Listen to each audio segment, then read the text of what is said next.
Hello, hello, hello, and happy Thursday. It's Friday Eve. First Friday, or first Friday, it's not Friday, first Thursday in December.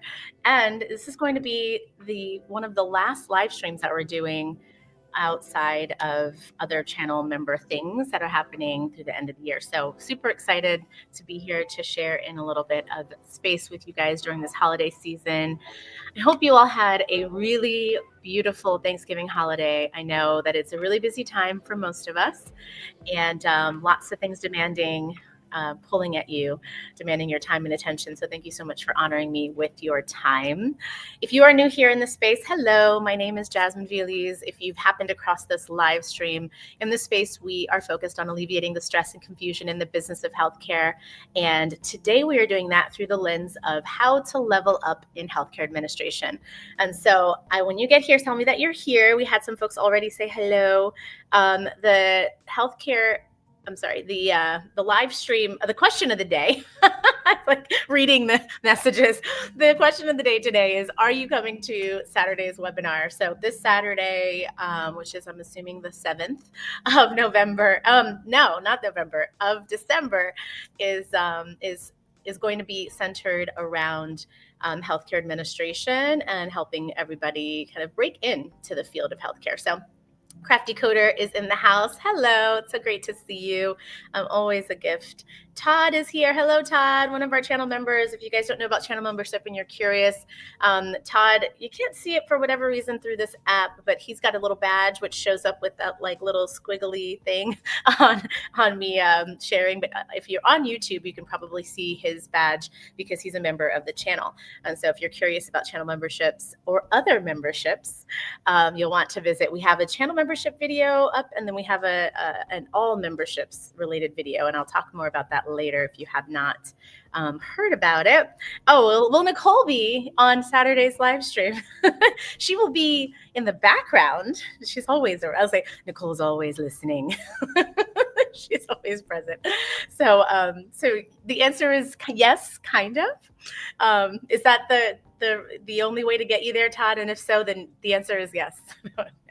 I'm always open to your input. And those of you who have been in healthcare for a long time and don't necessarily need to break into healthcare, but you probably have some advice that you could give. And so come and hang out in the chat.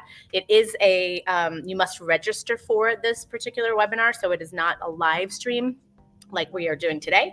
So you do need to register so you can get the link before the webinar. So, I'm sorry. Yes, and Nicole has put the details. I forgot that information. So Saturday, December 7th at 11 a.m. EST, that's Eastern Standard Time. So hi, Samantha. We've got so many members hanging out in the house today. So hi, Samantha. Thanks so much for being here. Thanks for being a channel member. We are so grateful. Oh my goodness, Divine Miss, I forgot how Miss C. I forget how we said that. That was the way that we said your name last time. It's great to see you again. Thanks for hanging out. Thanks for being a channel member always.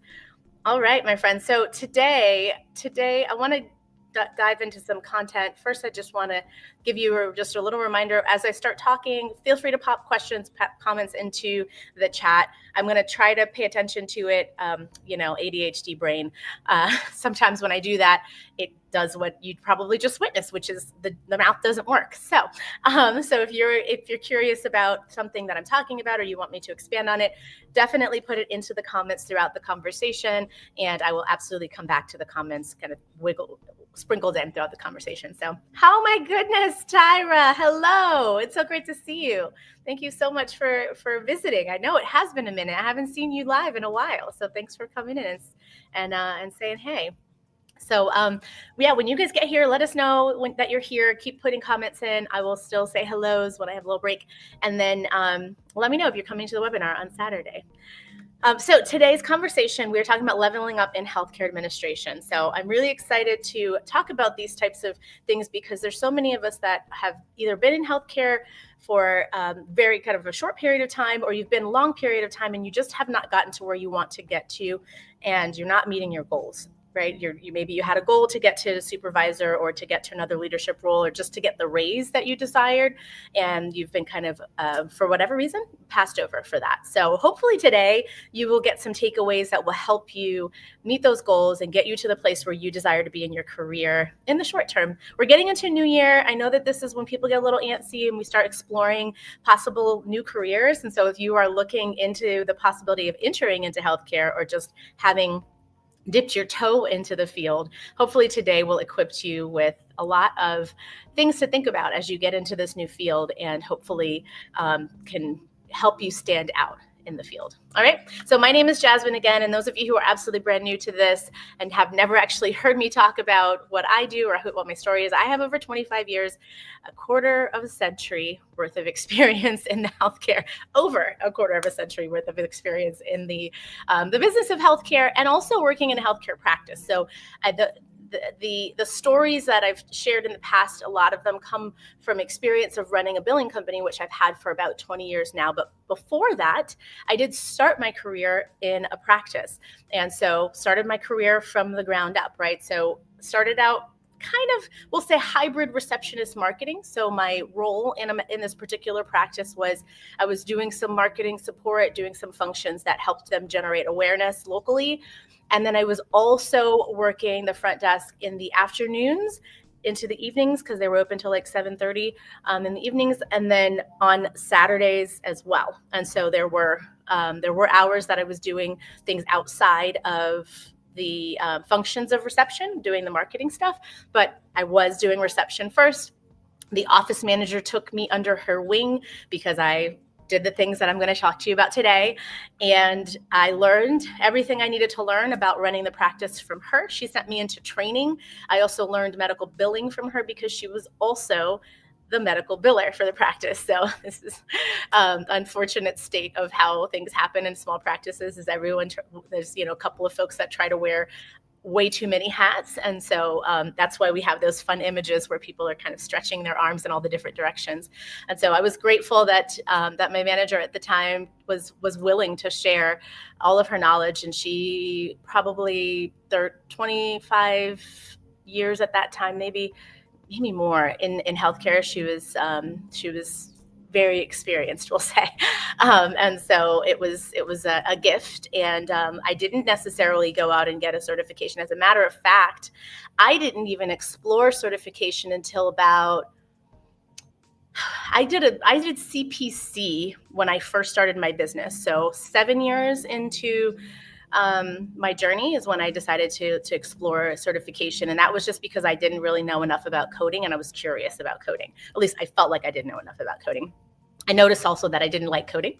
And so I didn't maintain that certification, didn't care to maintain that certification. I don't care to re-up that certification now either.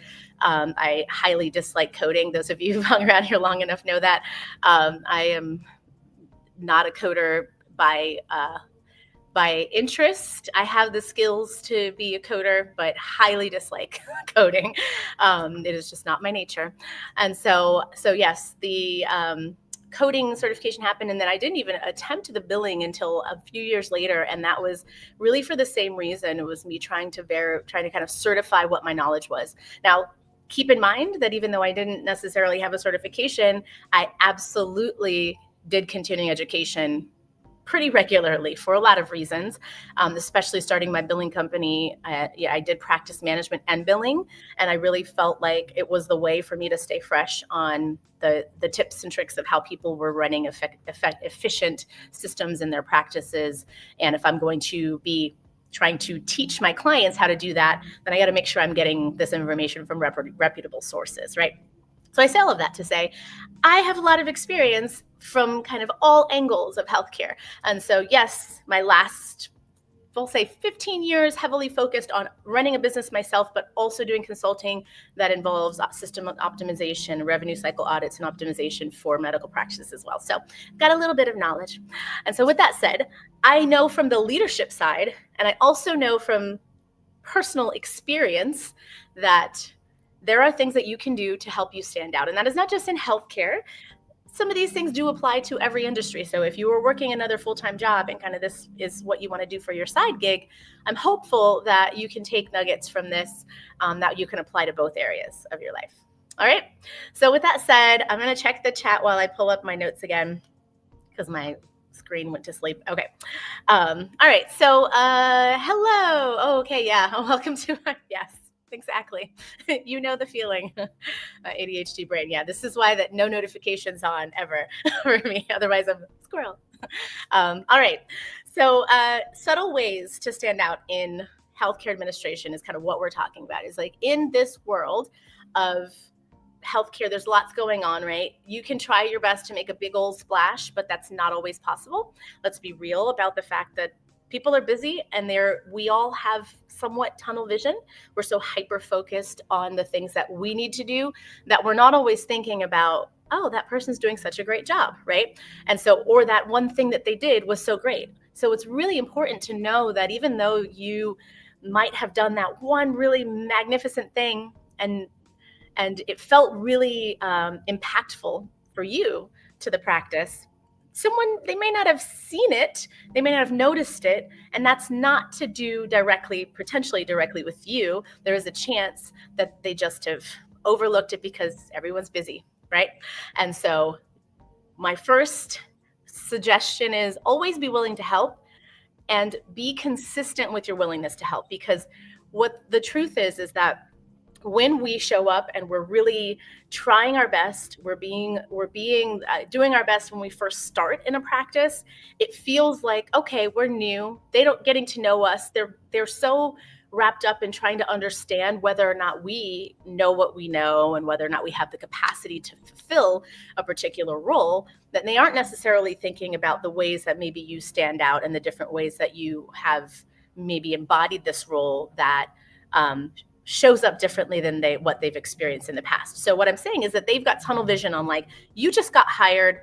I just need to make sure that you know how to do the job. I'm not really trying to see that you potentially have the skill set to do other things. So that means you showing up, being willing to help now at the start, and consistently showing up, making sure people know that you are always willing to help, that this is a part of your character.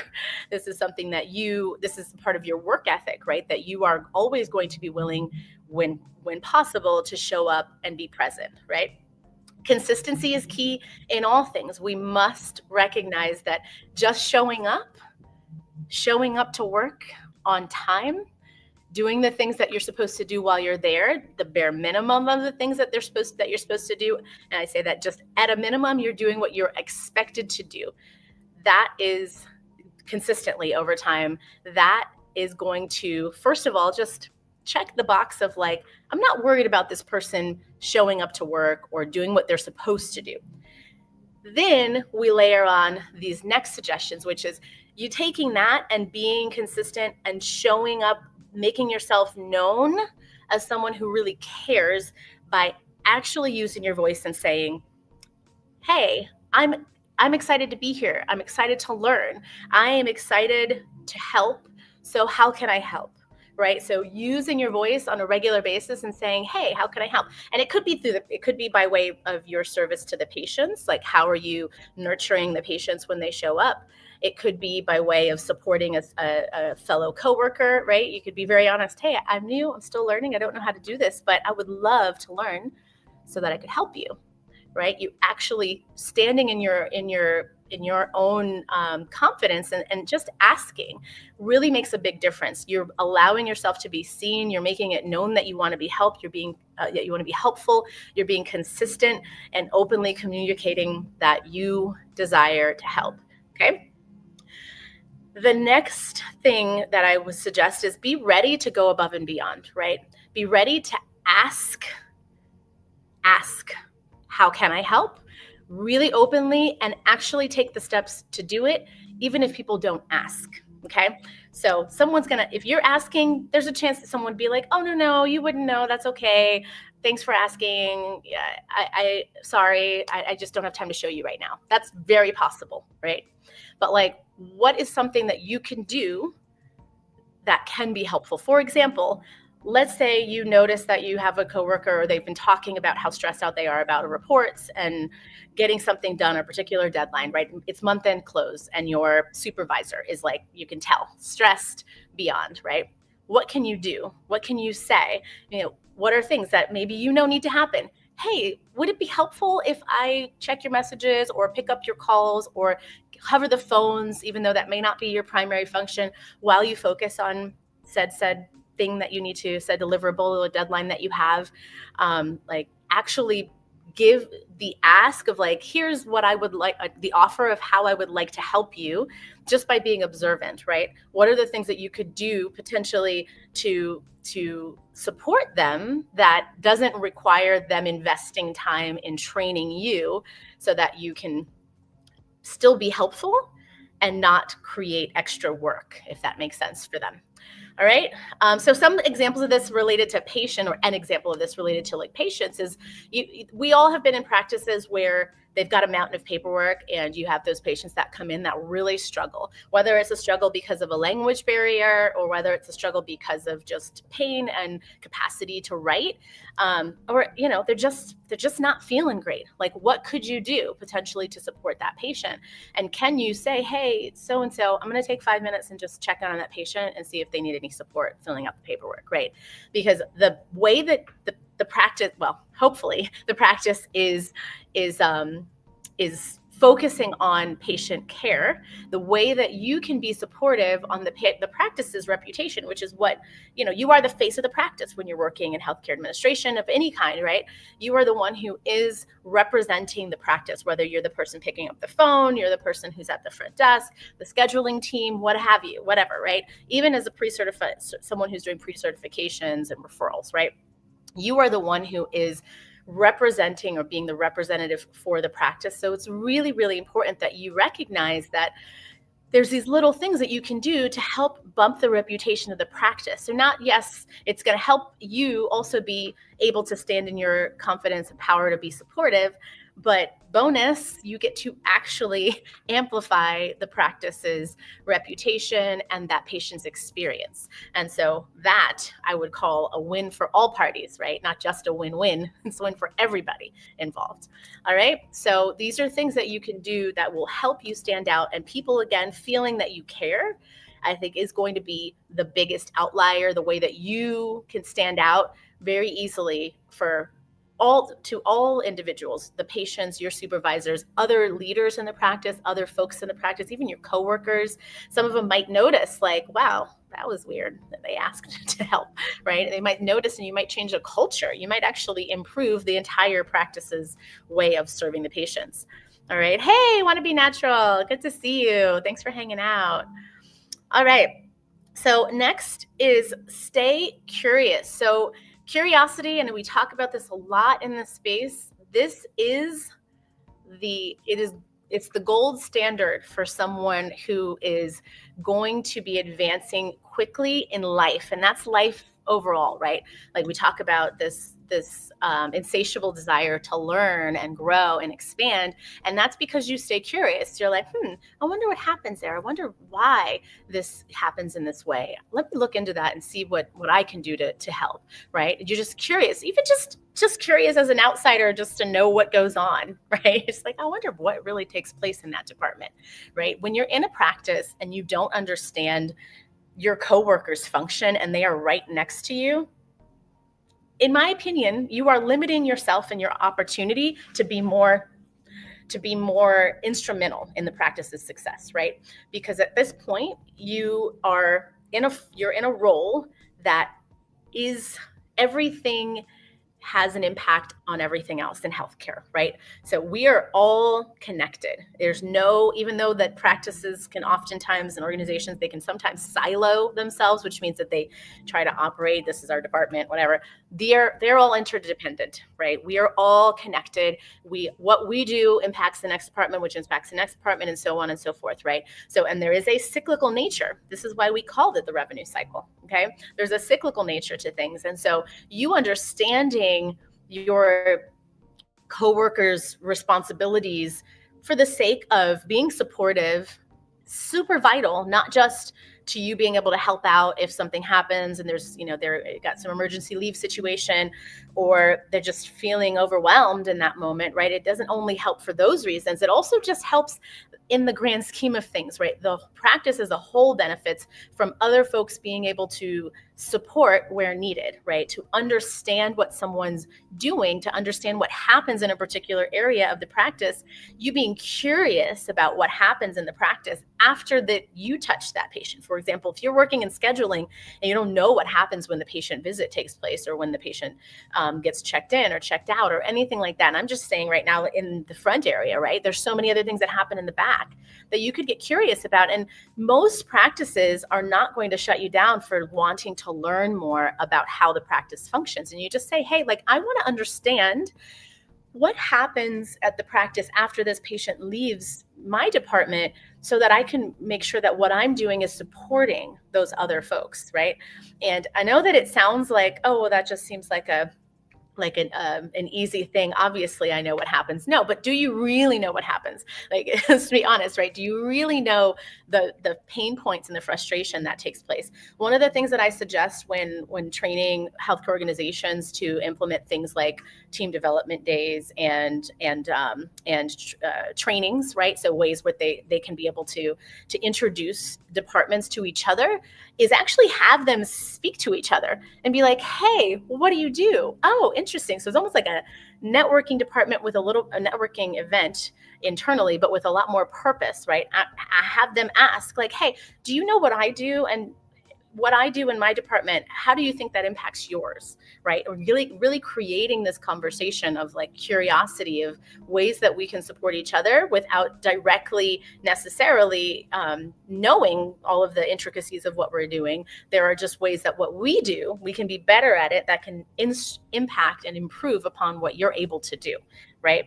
So even just having space for these conversations to take place actually has a way of creating a better and more cohesive team. There are way too many organizations that don't do team development days, and just getting the teams together, like in all the different departments. Like, you guys have no idea how many practices I've come across that just, there's like, oh, we haven't had a meeting or even sort of update for our teams in like years, or we only did it because of this one thing that went on, like we were preparing for COVID restrictions and whatever, right? Like, there's all these expectations of a specific thing that required that we meet all hands meeting, which is like a town hall meeting, like everybody being present.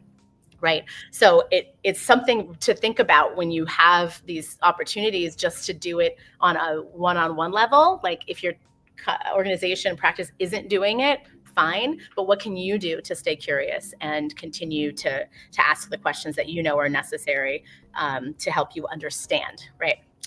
All right. So the next thing is, be honest when you don't understand something.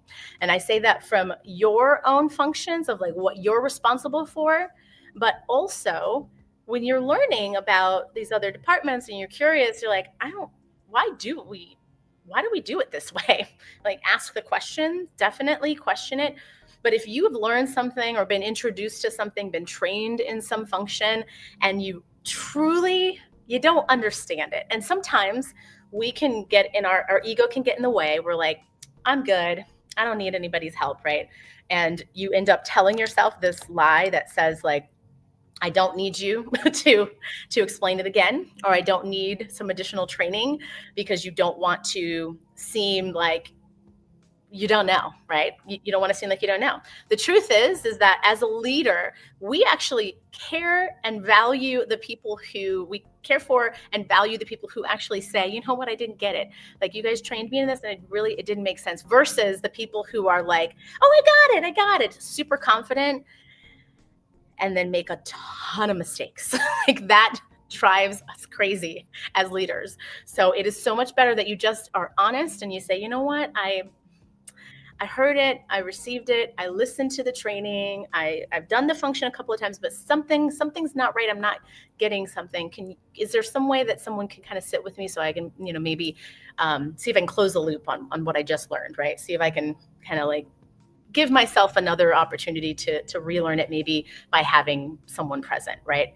And that just shows that you care about your ability to do something correctly. Because when we don't understand something, we're stuck at the not understanding. We cannot even get close to how do we achieve uh, excellence at this, right? How do we get to a place of feeling highly proficient at something? We can't get there if we don't understand it. We don't even know how to really do it effectively, right?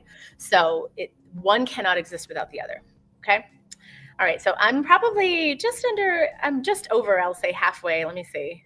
Oh yeah, I'm actually beyond halfway. What questions do you guys have? I don't see any questions. I don't think anyone's, just hellos. So let me know if you guys have questions. Just putting it out there. I'm peeking at the chat. So, all right. When you're honest about what you don't know, and or you don't know how to do something well enough, your team leaders don't necessarily have to be the ones to help you. So be honest about it, and then be willing to seek your own training to fine-tune your skills. And so when I say that, I mean things like, let's say English is your second language and you're struggling with words that you have to use on a regular basis.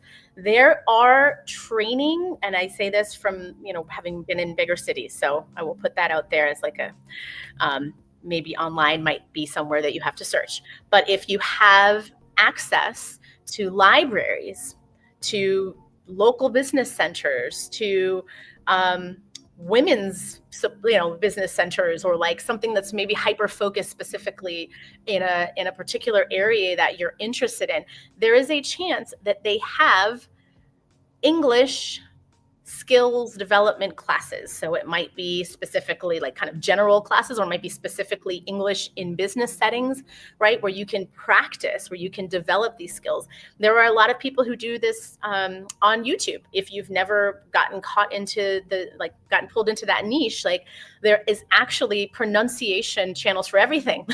There's diction channels for everything in English and other languages as well. If you're someone who's like me, like a aspiring polyglot. Does anyone know what a polyglot is? That's a question for the audience. I consider myself an aspiring polyglot. But if you're someone who's interested in communicating more effectively, and you're struggling with your ability to do that, whether by phone or in person with patients or something, there are ways that you can tap into resources. The library has their English trainings and stuff, usually for free, or like very, very deeply discounted, but I've seen them mostly for free. There's even networking groups, like you can join groups on like Meetup or other places that they get together and they just practice speaking in this language for the purposes of trying to improve upon, where there's someone who's kind of in a feedback loop with you. They're going to practice, they're going to talk, and then you're going to kind of feed it back to them, right? But I say this is just like for language, but let's talk about skills. And like, if you're here on YouTube, it's hopefully that's because you find yourself in that place where you're like, I need more. I need more. Like I in this job, I'm getting paid to do this thing, and I don't have the skills for it, or I don't feel confident enough. Then I'm hoping that you're getting that confidence in this space, watching our videos.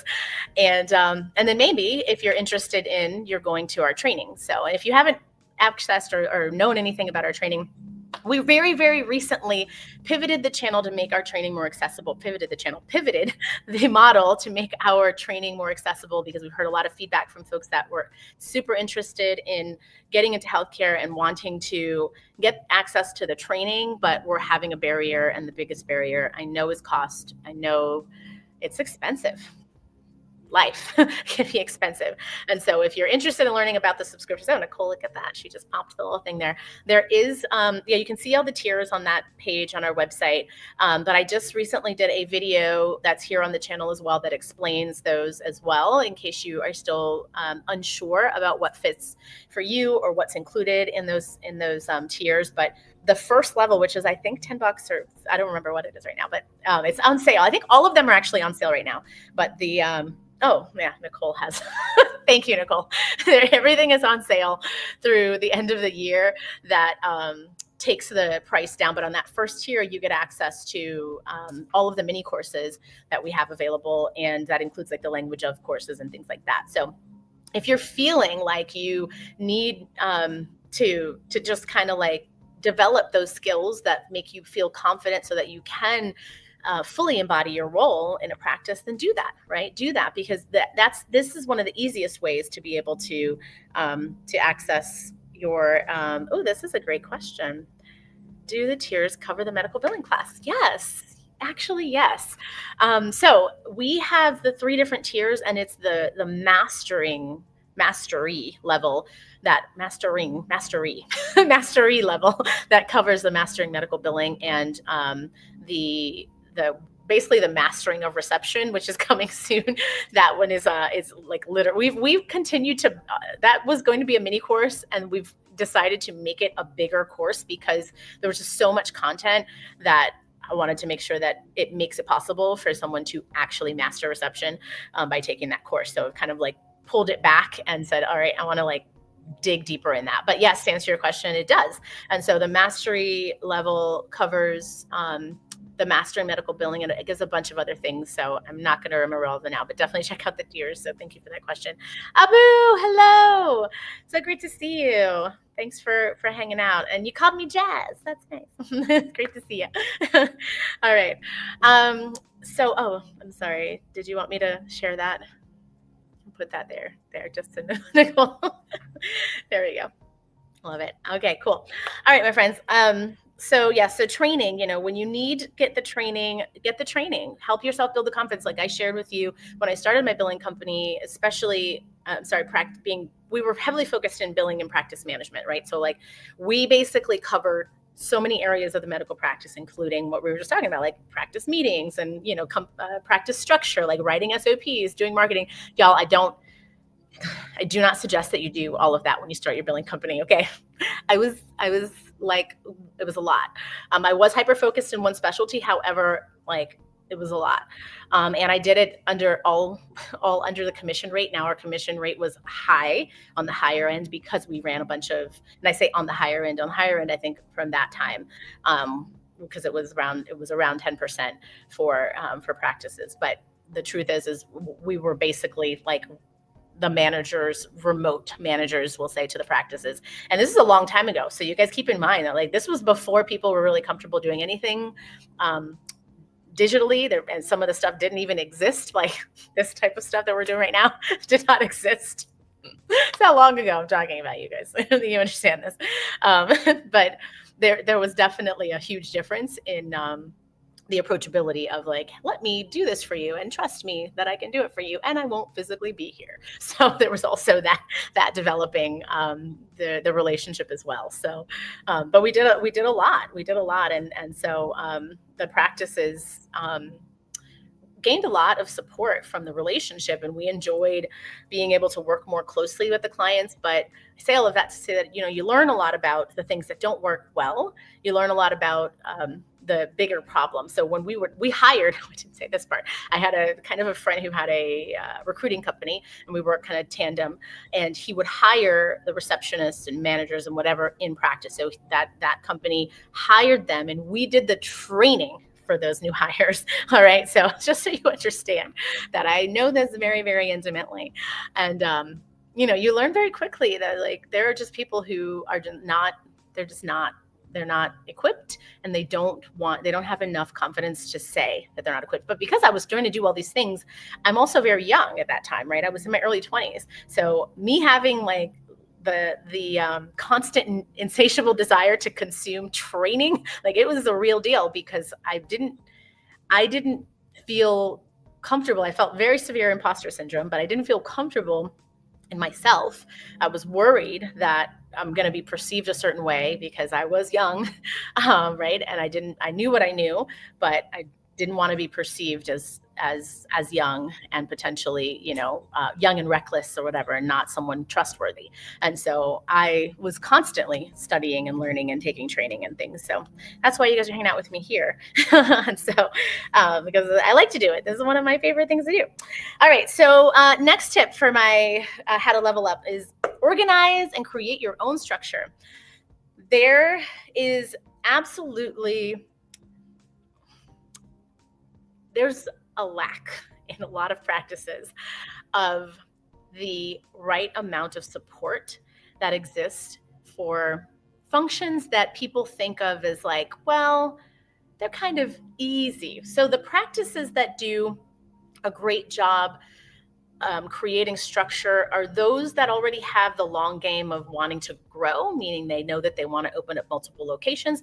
They know that they want to have lots of providers, right? Those practices, even some of those don't have great systems, but those practices are likely to give more support.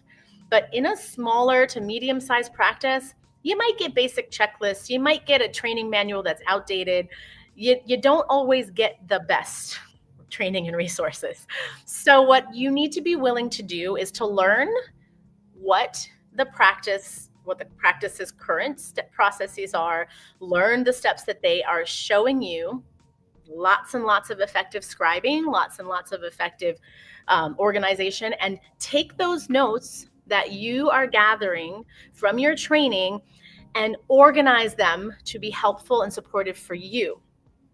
I know that people move a mile a minute in a medical practice. And so you're like trying to keep up. You're like, I don't even know what they're talking about.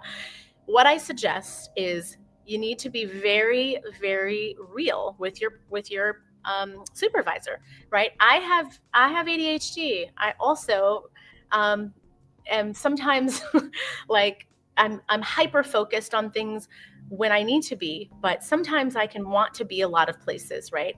And what happens when you have this type of like people might think that I'm on and I'm present and I'm paying attention. I might even feel like I am, but I might have checked out about 10 times in the middle of what you were saying, right? And so if you need a little bit more support, you need to speak up. You need to say, hey, this is my learning style. I know you guys are going to show me a bunch of things and I'm really excited to learn all of it. However, what would really be supportive is if you allow me to record this on a voice memo and then organize my notes after work, and you can tell them, or the last 30 minutes of my workday or something like that. You just be very real. You're like, listen, this, when you're training me on this one function, is it possible that I could just voice record or something what you're saying, and then I just want to organize it in my own notes and I can delete it after if that's a concern, right? But just being super honest about what your needs are and honest with yourself first, and then honest with your supervisors. And I say honest with yourself because some of us, we can kind of shoot all over ourselves, as Tony Robbins calls it. When you start shooting all over yourself, you forget that it's okay to be different. It's okay to need other things. For example, if you know that you're someone who has ADHD or maybe has a learning disability outside of that, right? Dyslexia or something else that you struggle with. And, you're like, oh, I should be able to read this document and learn it and ingest it. Or you could be honest with yourself and you know what, I need something different. I actually need to hear this multiple times in order for me to digest it. Or I need to watch this recording multiple times in order for me to digest it. That is absolutely okay. And if you are not in a place where you're safe enough to express that, then perhaps it's not the right place for you. Most, I would hope, medical practices are going to actually receive that information as honest. Okay, wow, you're being transparent and you're being honest and you're actually teaching me how to teach you. Most of us want to know, right? It's the same thing as a love language, right? It's most of us want to know how to love our partners. We don't want to be in a relationship where we don't know how to tend to them and care for them, right? Same thing is true in this type of relationship. We want to know how to be friends with our best friends. How do you feel supported as a friend? How do you feel supported as a supervisor or as a team member, right? Most of us want to know that. And so it's important for you to actually be able to voice that and feel confidence in speaking up on the things that you need. Okay. Let's see. Oh, be willing to take what's offered to you and improve upon it, right? And I say that you don't have to go out and I don't want you to go changing the whole process and not telling anybody. But if you have figured out a faster way to do something, let them know, hey, you know what? I noticed that I know you guys showed me to go over here and click these 5 things, but I noticed that when I click over here this one time, it actually does the same thing. Is that right? Is that okay if I do that process instead of this 5-step process that you taught me? Because to be frank, is sometimes practices, like I said, some of their systems are outdated. Some of them don't choose to go back through and make a decision on oh, this probably should be reviewed. Maybe I should go back and double check what is functional, or what actually could work for this practice, or what has improved in the software. Like sometimes it's actually a software improvement that happened that nobody ever caught, and here we are doing the same process from 10 years ago, right? Happens all the time, all the time. All right, so here we go. Sorry, guys. Okay, here we go. Went to sleep again. All right. Oh, last tip here, last little point. Remember to ask for opportunities. We oftentimes can get into this space of, well, they never asked me for help, or I was never offered an opportunity to do this thing to help the practice, or my manager always goes to this other person when they need extra help. Well, if they've been there longer and they have a relationship with that other person, you don't know how that relationship was built. Maybe they were the ones who asked, hey, how can I help? What can I do? How can I be a part of this project, right? Maybe they did that already. So that's my suggestion to you, is like, actually be willing to say, hey, I know this project is coming up and I would love to be a part of that. Like, what can I do? How can I help? And I say that like things right now, we're getting into season where there's lots of end of year stuff that people are going to be doing, lots of projects related to like insurance verifications and cleanup for bad debt write-offs, and like all of these little things that will start popping up. Recall projects where practices are just trying to like reinvigorate to have a really strong year, meaning calling up their patients to ask them for coming in for checkups and making sure people are coming in for annuals. So many projects. And so if you are just saying, hey, I would love to be a part of whatever else is going on at the start of the year, like is there some way that I could be supportive in that? Ask for those new opportunities. You being introduced to more in the practice becomes like you rooting in deeper into the practice. You actually start to I think of it as like a network, like an old for the trees, right? It's like you're deeply rooting into the earth, and now you can become like a strong oak, right? You actually have the opportunity to grow stronger, not just in that practice, but also in other areas of healthcare, perhaps outside that practice down the road. But you are actually deepening your knowledge. You're deepening the possibilities of scope of your knowledge in that area. And so the opportunities from there are endless, right? The opportunities for growth and the possibilities from there, like you never know what could happen. You just asking for this opportunity could bridge a connection to a department that you didn't even know existed. And now here you are, like having this newfound passion for a whole other area in the practice. And maybe that's what you just decide to move into. Maybe that's where your next step is, right? So I love, this was a thing for me. I learned about change management this way. If you don't know about change management, you probably don't know that you've lived change management, but change management is basically a team of individuals in larger healthcare organizations or other organizations in general, that their job is to support and facilitate change as it occurs in the organization. And so if you're someone who has always been excited and like helping to navigate new things and like, poke holes in new systems and new processes and things like that, if that's exciting to you, then there's a chance that you might have an interest in change management, and it's a niche in healthcare, right? And so those are that I wouldn't have known about that had I not asked, had I not like gotten curious about like, oh, there's a change management team. What do they do? What goes on there, right? And just like ask for like, how can I help? What can I do there? Because I actually enjoy, I say enjoy change. I don't know that any of us like love change, but a lot of us are accustomed to change and have figured out a way to work with transition well. So yeah. So, okay, my friends. So I want to know what you guys think about my talking points for this conversation. Please let me know if you have not already given us likes and thumbs up and all that stuff, and you're hanging out and you've come to the end of this session with me. Please let us know by making comments and doing all the things to let the algorithm know that you like it. And what questions do you have, or what things have you tried? I would love to know. And what worked for you?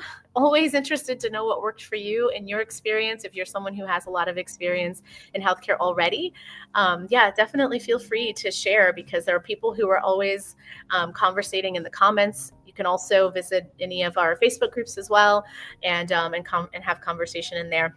If you haven't checked out the subscriptions and you've got some questions about them already, you can watch that video. It's on the channel.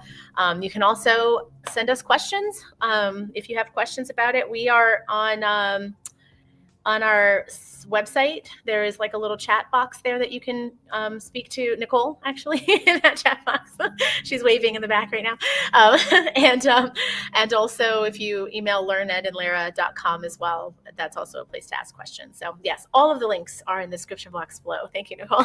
So, all right, my friends. Well, listen, I wish you guys a really peaceful and joyful holiday season. And I want you to find peace and joy for yourself first, and then let that be a rippling outward into your relationships and the world at large. So thank you all so much for being here, and I will look forward to seeing you in the next video. Take care, friends.